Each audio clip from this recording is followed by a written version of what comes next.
Hi everybody, it's your girl Diamond Love, and I'm back with all new episode of Love and Hip Hop Atlanta. I know it's late, but I had some things to do. My son has started school this week, so yay! All right, let's get into it. So we started with Rashida. She takes Kurt to the second location, Oppressed, to pretty much let him know and surprise him that look, I got some things going. I put some clothes out, put some tags on it. It's all happening. It's coming together. Kirk wishes that it was completed because they want to pretty much have every avenue of streams of income coming in. They need money now. With Frost Bistro, the other press store, family wanting money, we need more money ASAP. So she's talking about how was the New York trip. He said New York trip was good. I love seeing my son. I love seeing my grandkids. The bike ride was amazing. She said I'm happy for that. And of course, life is short. I want to spend time with my family as much as I can. She said, I hear you. I just got a call from my sister. She wants to hang out. So I'm going to plan a barbecue. And my niece is going to come out and we're going to see where we go from there. Oh, is all this because of money? Let's hope not. We're going to see. I'm going to try. Then we get to Erica. Safari is home. They're at the park. He wants to make a better effort to be in there for her and Maggie. And that he's going to take his mother's advice to be more comforting, more supportive, less hurtful, stop going to social media. And Erica just wants him to realize that you're not my baby daddy, you're my husband. And I have two kids by you. So I don't want to feel like I can't talk to you. I don't want to feel like you're going to make a joke and make me feel small, make me insignificant, make me feel upset. Because I don't know where your head's at all the time. You can go to social media. I want you to stop doing that. Talk to me. Let's figure things out. He said, I'm going to try to make this work. Cool. We get to Yandy. She's at a photo shoot for her skincare line. I saw last year's skincare line photos with Infinity. It looked pretty. But then Mendy season and Yandy want to have a conversation with Infinity about what are the status of her staying here. I don't think she should stay here permanently. You guys are still developing your relationship. Her staying here is not going to help. Now, Yandy's in confessional to say, I don't think we need to have her alone. I think we need to work through her issues. She is going to therapy, but we need to see if it's changing. My thing is, if y'all so concerned about if it's changing, or y'all so concerned about if you making sure that she's happy every second, so she's on social media. Newsflash, y'all on a reality show. They show clips of every single part of this episode already on Instagram anyway. So anything that y'all have edited or not is going to come out. So her writing a tell-all book without nothing ever actually being said is annoying to me. I don't like that. So Mendices wants to say, okay, let's say we can get her an apartment. She can get a job. We pay for 2 months so she can live on her own and see where we go from there. Yanni don't feel like she needs to. That's a little bit too much for her to do right now. We just got her here and now we want to kick her out. All right, so then they have a plan to start this conversation together. She asked him, "You gonna stay with me the whole time?" He said, "I got you." Okay. We get to Carly. It's her birthday. Now she's having a boat ride. I thought about a boat ride. I thought about something like that. I want to do that for my birthday, just the party itself. So then she brought her daughter Jasmine, spent more time with her. And of course, the party was supposedly planned by Lamar, but I think Carly planned for herself and say Lamar did it. So they're on Lake Lanier. Haunted. I've already looked it up. No, ma'am. I'm not going anywhere near that lake. No, sorry, Bob. No. So Yandy is talking to Sierra about her issues with Infinity and how Infinity went to social media about wanting to write a tell-all book. Again, what did she say? What was the underlying in between about her writing a tell-all book? If there's some secrets that we already don't know, Yandy, or are you just trying to keep it where she doesn't go on social media? Newsflash, you're on a reality show. Any tea about y'all is going to get spilled, whether you hide it or not. Okay. So she believes that because she's acting grown, if you're going to do that, you need to pay your own bills or get out of my house. You don't like my rules. She asked Sierra, is she grown for not wanting her peace to be disturbed? She said a little bit. If you went out of your way to adopt her and you know what issues she came with, I think you need to go ahead and work through it. So that way you can understand about it. To go ahead and kick her out would be kind of selfish of you. And it would be. So Jasmine wants to have a conversation with Lamar about his intentions with her mother because she thought about it with Mo. It didn't last long. We saw what happened. So wants to see what his intentions are with her. But at the same point in time, we already knew what this came out. They were friends, never slept, never did nothing to that storyline. So Spice is concerned that Carly is moving too fast. She's always rushing to things. Why do you always need a man to validate you? After what happened with Mo, I didn't think you want to be a man. So she want to understand what is it about Carly with this wanting to have a man. I'm like, that's Carly for you. So Yanda uses this as an opportunity to plug in what happened between her and Mendices at the couples therapy retreat. That if the roles were reversed and she went to jail, would Mendices hold her down? He said he would know what to do. So Yanni is still feeling a way about what he said. That spread it everywhere ever since that scene came out. He's talking to Young Jock about the same thing. And Young Jock said, what you said was stupid. I would have never said anything like that. If I would have said that, I would have had a memorial by Kendra. I would have been dead and gone. Okay? So yeah, they haven't gone over that. I feel like Mendici just felt like he said what was wrong to get the heat off of him, but now he's back on Instagram with the backlash of what happened this past episode. We're gonna get to that. So we're back to Rashida. The barbecue is happening. Her mom's there. Her sister, her nieces. Her nieces are grown nieces. Okay. So apparently there have been some absences at recent holiday events. She's invited them for Thanksgiving, Christmases, things, all that type of stuff. And they said they knew they were invited, but they said that we didn't. Then one of them said, we did know, but we wasn't gonna come because you yelled at me. I probably did. You wanted some money, and I said no. And you got to ear that. You got mad at me. So she said, I didn't want to talk about this money issues, but I guess we are. Let's go. So then, of course, what happened was Rashida sent them some money, a money order that they lost. But then she come to find out that they on Instagram flaunting bags. So what's going on? You couldn't hit me up and say, "Mom, Auntie, we found it. Thank you." And even though when it comes down to paying me back, you still go ghost. You don't talk to me, say how you doing, Auntie. It'd be like, Auntie, you got a minute? I need about a couple $100 from you. Cool, got you. Then the other niece want to say it's hard to call you because I'm trying to pay you back, but then once I do, I have other things to take care of, and I be feeling so bad. I be like, girl, goodbye with the woe is me tears. If you knew that you took money from somebody and that you knew you're supposed to pay it back, I don't care what came about. Pay me my money. Pay me my money in a timely frame that I gave you to pay me back. I don't like that. And I feel like it's the same entitlement as Sierra's sisters. They think because she already got a business, she's on the show, she'll need the money that she gave me. Yes, I do. The money that I need from you pays my kids, that goes in my kids' mouth, my businesses. I still have a house I gotta pay for, and it costs more than what you living in. Okay. And missing with the bullshit about how when it comes to me doing something or when it comes to me paying you back, I have other things to take care of. If that's the case, then why didn't you do that before then? Why are you waiting on me to give you money? And I'm thinking you paying the money back or you using the money that you originally asked me for, then that's what it's supposed to be. But no. This is for you to have flaunt for a little bit, showing Instagram that you buying new bags and shit. Girl, good night and goodbye. I don't like that. And then, of course, Booby needs to take accountability of when she asks why she calls for money. But she believes that it's Shirley's problem. She said, you putting all these bugs in Rasheed's ear thinking that I'm all about asking for money, but I'm not. I'm more than that. She said, I'm not doing that because I'm not finna tell a lie.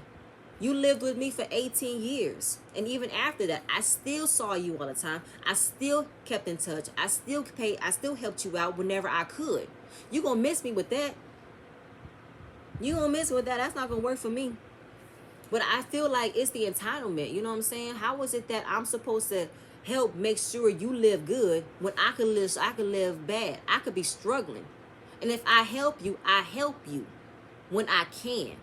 Not to feel like since I got $100 million in my possession, I'm supposed to just give it away. It must be a lot of pressure to be that one member that made it out into the family, that make money, make something, and they feel like they have to take their families with them. I got to take all the problems that y'all have with me. I don't think so. If I help you when I can, I help you when I can. You're not going to put me on no type of like payment schedule. Me, the one that's give you money, you need to be available when I ask for money and that's it. I don't think so. I got a problem with that. Real problem. Good night and goodbye. So she feels it's a stepping stone. I don't know. I feel like Carly, not Carly. Rashida, you need to cut them off. If they want to be a relationship, money should not be the problem. Money should not be the first forethought. You need to fix that. Either cut them off or go to therapy. And then Kirk want to chime in and said, I don't even have my mom for these type. I don't even have my mom here to have these type of arguments. This needs to be dated and y'all need to come all together so y'all can build a better relationship. That's what y'all need to do. And I agree with that. 100%. I agree with that. So then we get to Carly. Carly is working out, or trying to, with a bag of chips in her hand. I feel like I do the same thing. I be starving when I don't eat after working out. Jasmine's about to graduate, and Carly asked, "Did your father call you?" She said no. She said, "I'm sorry." So then Carly wants to take this opportunity to tell her why did she leave her with her mother. What was the reason? So apparently she knows her dad went to jail for money laundering, but she never knew Carly's side. So she met her dad, they got married, and in the midst of them, living their life, a warrant was sent out for him. He fled, contacted Carly, had her questioned to find out where he was. She didn't know. Found him, he got sent to jail. She was still connected to him by knowing or not knowing what he was doing. So in the midst of that, they seized everything. All their possessions was gone. Clothes, furniture, everything. So then she telling her mom and telling her, "Can you take care of Jasmine while I figure things out?" She said, "Go ahead, girl, do you." But then by the time that her father came out, he still did not try to be in her life. And she feels sorry about that. She said he should have been there. But I also want to understand, Carly, exactly how long did it take for you to get your life together before you wanted to be a full-on mother for Jasmine? How long did it take you? I feel like you presented yourself to be a woman with no kids. That's how it was perceived to me. Like, I didn't know about you had kids until what, the fourth or fifth season of Hip Hop, Love and Hip Hop Atlanta, and you have a daughter. I'm like, where's she at? Again, I wanted you to have her in the show, but you still did not showcase that. It's been about you having a man, you being messy. That's it. I feel like either you use what happened to leave to not be a parent and not have the responsibilities. You want to be completely free to do what you want to do without having the burden of being a parent. If you want to start fresh and start honest with your daughter, I'm gonna need you to keep it a buck and say, I didn't want to be a parent at that time. Your father left me. I didn't want to be a single parent, so I wanted to leave and find my own place and find my own way of making money and possibly having another husband, another man to take care of you, to be that father figure, to have the father figure. She wanted to have that mother daughter mother parent household, mother and father helping the kids. She wanted to have that, but instead I feel like she became selfish with it. But I want you to be keep it. I want you to be honest, Carly. I really do. Because if you want to have a conversation with your daughter, even though the couples retreat did not dig deeper into it, she grown now. You can still have a conversation. You can still have a relationship, but I feel like it's a gap. You left your daughter when she was a baby. Your daughter is now grown. It's some holes in there you need to fill. The whole graduating from college, giving her all the designer clothes, it did not suffice. That she just wanted you there. That's what she said. I just want mom to spend time with me. That's it. I hope y'all get better with this. I really do. And then we get to Erica. Back to Erica. Safari's mom comes. I love her. And she's happy seeing the baby. She's proud of the fact that Safari was checked by her. She's seeing the changes. She wants to know where it came from. Why does he act like this? She says Safari's always been a jokester ever since he was a kid. When things got serious, he makes a joke. When things got terrible, when things got sad, he makes a joke. It's to hide away his emotions. So she understands it. But in a marriage, you can't be jokes all the time. We need to have serious conversation. I'm going to need your undivided attention. I'm going to need you to be serious. I don't need a laugh. I need you to be focused. Because we now have 2 kids and a marriage that we need to figure out. So come on now. And we need to make decisions seriously. So she's happy that she thanks Safari's mom for being there, nurturing, teaching, visiting, because she doesn't have that with her mom. Hence why they don't have help. Since the mom is in New York, I don't know where the mom is. If Erica's mom is in New York too, but she's not present. She hasn't visited. She financially takes care of her, and she hasn't been there for the birth of the baby, her first son and this one, and I don't think she's gonna be there for the other one. And her mom's in a state of depression, so she's like, I can't have a happy moment with somebody who hasn't been happy for a minute. She wasn't even there at the wedding. So she hardly speaks to her, and she doesn't want to have that type of relationship with her kids. So she wants to be better, and she's happy that she can have that conversation with Safari's mom, who wants to be present. I'm happy with that. I hope you guys still have a relationship once the divorce between you and Safari comes. I hope that happens. Ending it with Yandy. Yandy and Mendeecees have the conversation with Infinity. Before they can even get into it, Infinity breaks down and says, I'm sorry. I'm sorry I put you through all of this. I'm sorry I said some hurtful things. I'm trying to right my wrongs and do better because I really love y'all. It put a wrench in their plan because I think they wanted to make it where she acts irate, that it gave them the reason for this talk. It gave them the reason to say that's why you need to be in an apartment. We don't trust you here. But again, what is the disdain for being in the house? I really want to know. I really want to know what is the disdain of her being in the house. The whole thing about when you disloyal to me, I don't know if I could trust you again. Please. Please. Okay. They got a plan. They want her to find a job. They'll find her an apartment. They'll pay for 2 months. In the midst of 2 months, you got to find a job and pay for it your own. Listen. That's unrealistic for me. It's unrealistic to find a job and already create a paycheck. It depends on where you going to put her. You guys are living in the high rise of Atlanta. You going to put her in the projects? I don't think so. You're going to put her in a very nice apartment. Y'all going to pay a pretty big penny, and you want her to compensate by paying something like that? I don't think so. You wouldn't do that to your kids. I don't think so, Medicis. However, your kids save more money if they stayed here and worked. Why couldn't she do that? Is Infinity in college? I'm not too sure. I thought she dropped out and made a YouTube. I don't know. But if that's the case, have her stay home and find a job and make her own money. And if she wants to move, she can. Don't push her out of there. She even said it. I'm not ready to be grown. I'm not ready to live on my own. I don't want to. I've already been forced to be grown early on. I just want to be a kid at this point. I felt her on that. And then Mendici wants to say this could make the relationship better if you weren't here. What is the problem of her being at the house? I honestly didn't like that y'all had that conversation in the abandoned building. I didn't like that y'all carried that conversation to a car wash because Mendici did not want her in the house. What is the problem of her being there? I feel like since I'm home, then that's it. Mendici's home. Yandy, you know the rules. You know the routine. Kick her out. It's all about you and me now. It's all about the family that we developed, that we created before I left. But I felt like Yandy had to do something with the storyline. She didn't have a storyline when he was going to jail. That was it. So she needs something else. She mentored a program. She went to a mentor program, saw a girl, took her out of a bad environment, and adopted her. But I feel like, Yandy, this is also a test of how you going to be when your kids come to this age. You going to say they need to be out by 18? You going to say they need to find a job? We going to pay for 2 months? Or you going to coddle them and pacify them and give them everything they want because they your kids? But since she's not biologically yours, she don't get the same love and courtesy and support from y'all? Okay. Okay. So then she bucks up and expresses that I feel like I'm being isolated again. I feel like my biological mother's kicking me out. And I don't like that feeling. Here come NDCs. All right, I'm going to go. And you got this. Getting a little too hot for me. She crying. I don't like it. But Deuces asked Mendici, this is Yandy messy cleanup? He says, absolutely. I'm like, wow, Mendici's. How is it that you want to be the main person to have an issue, but you don't want to develop it? You don't want to continue the conversation. When things get hot, you leave. No. And she said, I don't want you to pay for an apartment for me. I don't want you. I got my own savings. I got that. I just want to be around you. It lets me know that Yinfinity wasn't about this clout chasing money thing. She wanted to be a part of a family that wants to be around her, that wants to love her. But I feel like, Yandy, you're so busy trying to protect Mendicis and make sure he's happy because that's who you wanted to be with.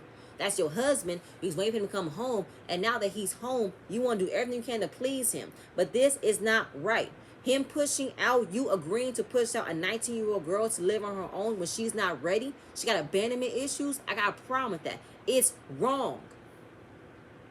And then Infinity said in her confessional, she said, I feel like she doesn't want to be bothered with this. She wants to escape the situation. She's done with me. So she went and she said to the producers, she said, my abandonment issues is coming with me. And this is what I'm feeling. They support you. No, they're not. They want to kick me out. They don't want me around. My abandonment issues is rising and it doesn't feel good. I just feel like the little girl that just wants her mother there. And that's what she was feeling. Yandy feels horrible about what happened. But like I said before, what is the problem? Couldn't y'all start small? Tell her to pay for her own phone bill. Have her pay her laundry. Have her do her own laundry. You know what I'm saying? Start off little things. If there's a bill that's not a lot of money, or let her start a way to learn how to be self-sufficient and learn how to come up with a way to budget her money, let her pay her own phone bill. Let her find a job out there but still stay in the house. I don't know what's the problem. She doesn't seem a problematic child to me. At the same point in time, you got kids from reality TV world. You mean tell me you gonna pacify your son Mendeecees when he gets an attitude? Skylar, Omir, you gonna pacify them and say, nah, they just growing up. It's cool, it's okay. But when Infinity, since a girl you do not know, did not get a chance to know, did not want to get a chance to know, you want to kick around and say she's not my problem anymore. She's done. Goodbye. Your services, thank you for your services, Infinity. Storyline's over. Out. I don't like that. And now he's online getting backlash from what he did and saying that this wasn't what it was. Y'all edited out and made it worse than what it was. Okay, Mendeecees, okay. Either way, I'm not liking it. And it's really disheartening that y'all want to push out a 19-year-old girl who says she's not ready to live on her own. Listen to her. She's already have abandonment issues. She feels isolated. She feels left out. You guys are not listening. All right, y'all. That's it. I'm done. I'm going to see you guys later. Bye.